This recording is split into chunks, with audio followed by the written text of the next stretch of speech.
Olá, eu sou Jorge Figueiredo e hoje eu vou dar continuidade ao estudo do livro Boa Nova, psicografia de Chico Xavier e a autoria espiritual de Humberto de Campos. Hoje eu vou comentar sobre o capítulo 3, as primeiras pregações, que é o título do capítulo.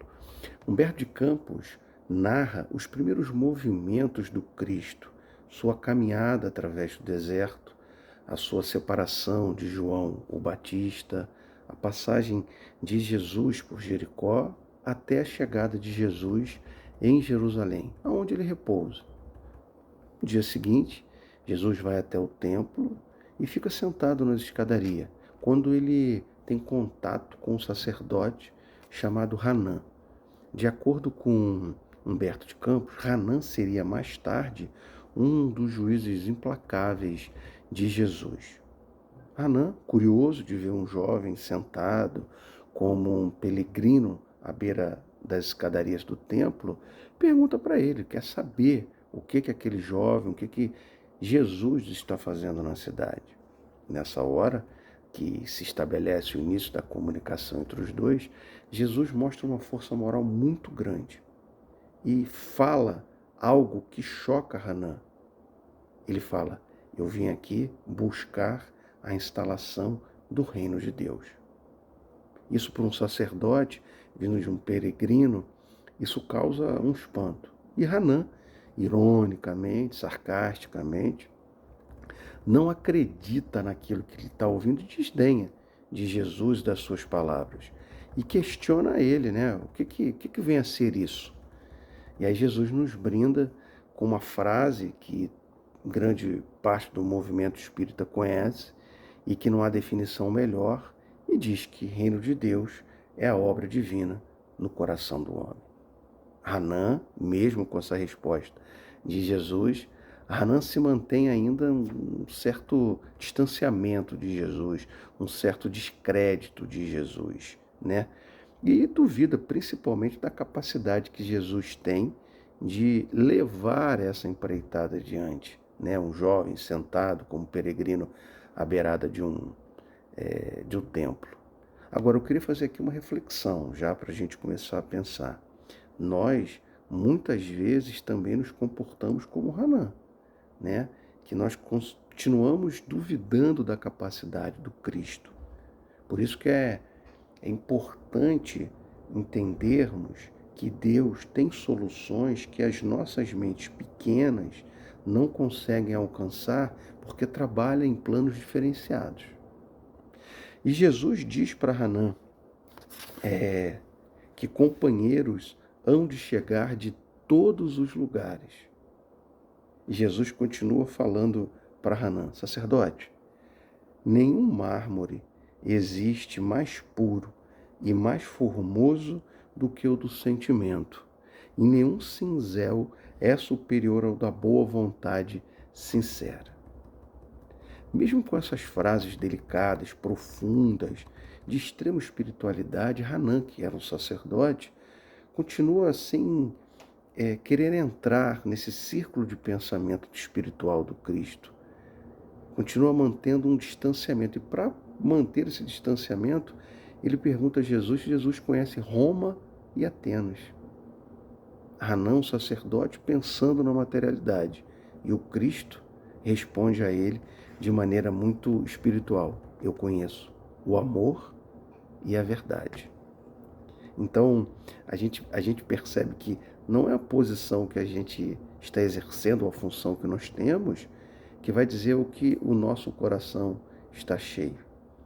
É a nossa ligação com o Pai, o nosso viver espiritual que nos aproxima do Cristo.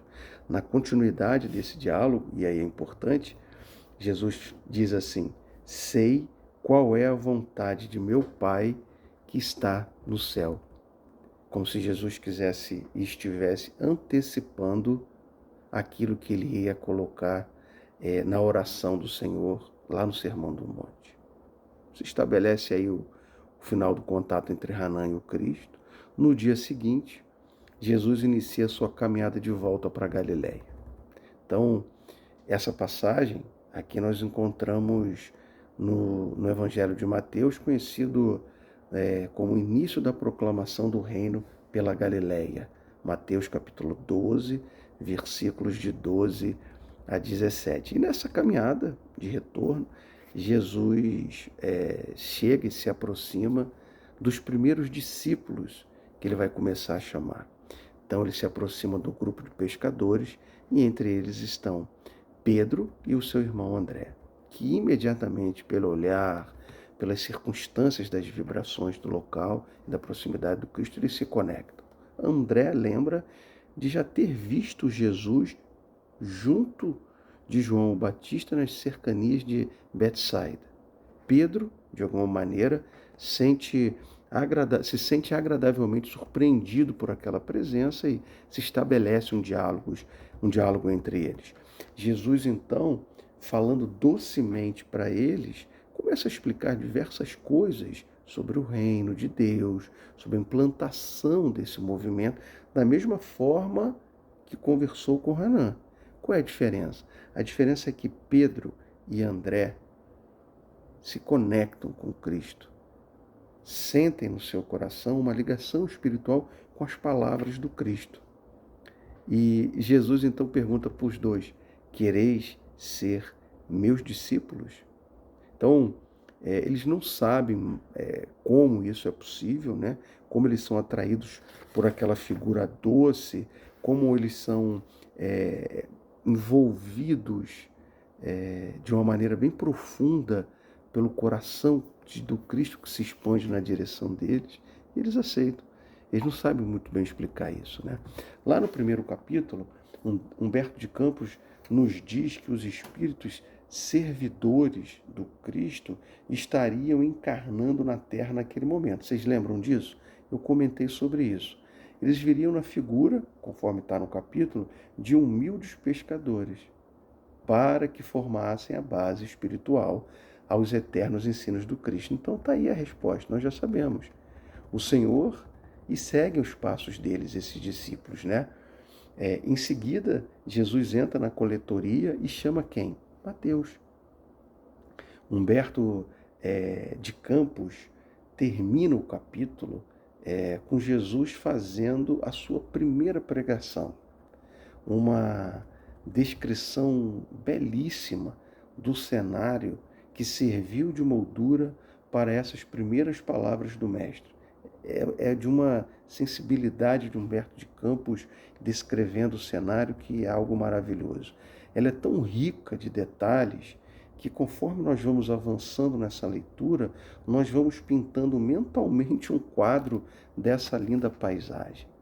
Jesus, então, aproveitaria o sentimento como mármore precioso e a boa vontade de cada um daqueles discípulos como cinzel divino para moldar o coração do homem a esse novo reino que ele estava implantando.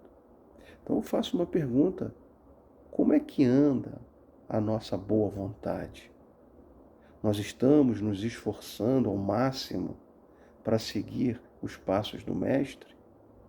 Porque o convite ao discipulado, como ele fez a Pedro, a André, a Mateus naquele momento, ele continua sendo feito para nós.